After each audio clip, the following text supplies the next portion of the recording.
L'OM et le Barça qui envoient un sacré message à la fois au PSG et au Real Madrid.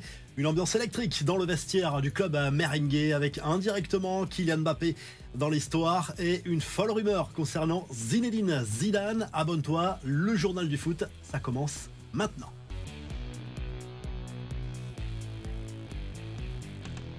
L'OM fait le plein de confiance avant le Classico programmé dimanche prochain au stade Vélodrome de Marseille en Ligue 1. Les Marseillais vainqueurs 5-0 sur la pelouse de Montpellier dimanche soir en clôture de la 8e journée de Ligue 1 avec un succès qui permet aux joueurs de Roberto De Zerbi de revenir à 3 points des deux co-leaders, Monaco et le club parisien. 5 buts, 5 buteurs différents. Wai, Harit, Hojbjerg, Greenwood et Luis Enrique. Le coach olympien était forcément très heureux après la rencontre. L'Italien dithyrambique notamment avec ses deux milieux de terrain, Adrien Rabiot et Pierre-Emile Hojbjerg, mais aussi avec son attaquant Eli Wai qui a marqué au bout de 48 secondes lors de ce match et qui avait tellement besoin de ça pour sa confiance. Ça va lui servir peut-être de déclic. La conséquence directe de cette humiliation pour Montpellier, c'est le limogeage de Michel Derzakarian. Le président du MHSC, Laurent Nicolin, a annoncé le départ de son entraîneur dès le coup de sifflet final. Et le prochain adversaire de l'OM en Ligue 1, c'est donc le PSG. Les dernières infos sur le club parisien avec les suites de la polémique des chants homophobes entonnés dans les tribunes du Parc des Princes samedi soir contre Strasbourg. C'est justement les Marseillais qui étaient visés à une semaine du Classico. Le gouvernement et le ministre des Sports ont réagi pour les condamner avec fermeté.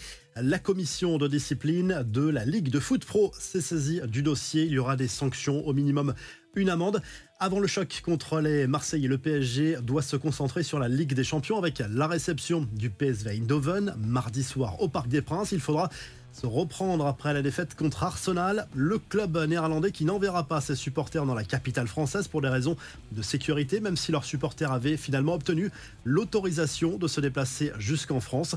Côté terrain, le club parisien pourra compter notamment sur William Pacho, l'une des recrues de l'été dans la capitale française. Et dans son édition du jour, l'équipe fait un focus sur le défenseur équatorien. Vraie satisfaction du mercato et qui s'impose déjà comme un titulaire important. L'ancien défenseur de Francfort fait l'unanimité dans les duels mais reste perfectible. Balle au pied d'après le quotidien sportif qui évoque aussi dans ses colonnes la situation de Lucas Hernandez. On se souvient de sa grave blessure au genou. C'était en mai dernier contre le Borussia Dortmund en Ligue des Champions. Et bien apparemment l'évolution est plutôt bonne et la possibilité de le revoir sur les terrains avant la fin de l'année 2024 est bien réelle.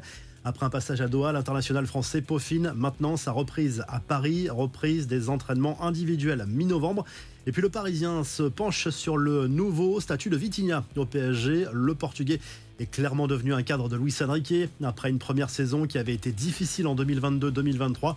On s'en souvient, il était alors dans l'ombre de Messi, Neymar et Mbappé. Il est proche de prolonger son contrat en plus avec les champions de France jusqu'en juin 2029. Belle récompense pour son envergure prise ces derniers mois par l'ancien joueur du FC Porto.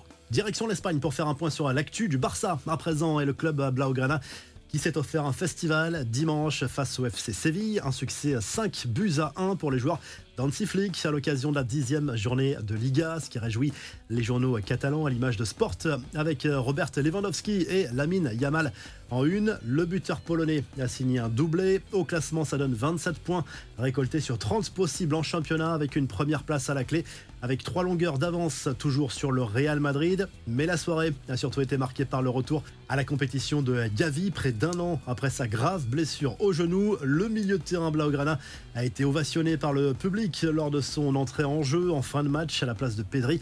C'est forcément une bonne nouvelle avant les échéances importantes qui arrivent. Le Bayern Munich mercredi en Ligue des Champions, le Classico contre le Real samedi prochain et le derby contre l'Espagnol une semaine plus tard. Et pendant ce temps, au Real Madrid, on se prépare tranquillement pour une semaine importante. Là aussi, Dortmund en C1 et donc le Classico dans 5 jours. Le joueur qui inquiète un peu les médias madrilènes, c'est Jude Bellingham. L'international anglais est loin du niveau affiché la saison dernière. C'est vrai qu'il a été repositionné un peu plus bas sur le terrain depuis l'arrivée de Kylian Mbappé dans la capitale espagnole, sauf que Bellingham est frustré clairement par sa situation sur le terrain, ballotté entre milieu relayeur et milieu offensif. Résultat, aucun but cette saison, alors qu'il en avait inscrit 10 à ce même stade de la saison 2023-2024. Marca explique que Bellingham commence à s'agacer, il aurait même l'impression d'être complètement dans l'ombre de Mbappé, une situation qui pourrait créer des tensions dans le vestiaire lorsqu'on connaît la personnalité de l'ancien joueur de Dortmund, très orgueilleux et qui aime bien être dans la lumière.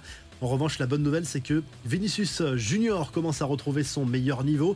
Il a été très critiqué en début de saison pour ses performances, c'est vrai, clairement en demi-teinte, mais ça va mieux depuis quelques matchs, notamment avec son entente sur le terrain avec Kylian Mbappé. Les autres infos à retenir dans ce journal du foot: Roberto Mancini ne sera bientôt plus le sélectionneur de l'Arabie Saoudite après des résultats négatifs, un nul contre Bahreïn 0-0, une défaite 2-0 contre le Japon lors des éliminatoires du Mondial 2026. Ça fait tâche. Le technicien italien discuterait déjà des modalités de résiliation de son contrat et du coup il y a des rumeurs pour sa succession.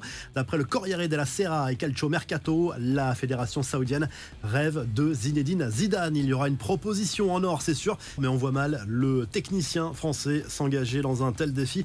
On jette un œil aussi sur les tabloïds britanniques qui reviennent pour la plupart sur le superbe choc à Anfield. Dimanche, Liverpool a fini par faire tomber Chelsea 2-1 avec un grand Mohamed Salah, buteur et passeur. Les Reds réalisent un bon coup en profitant de la défaite d'Arsenal en plus et en repassant devant Manchester City en tête de la Première Ligue.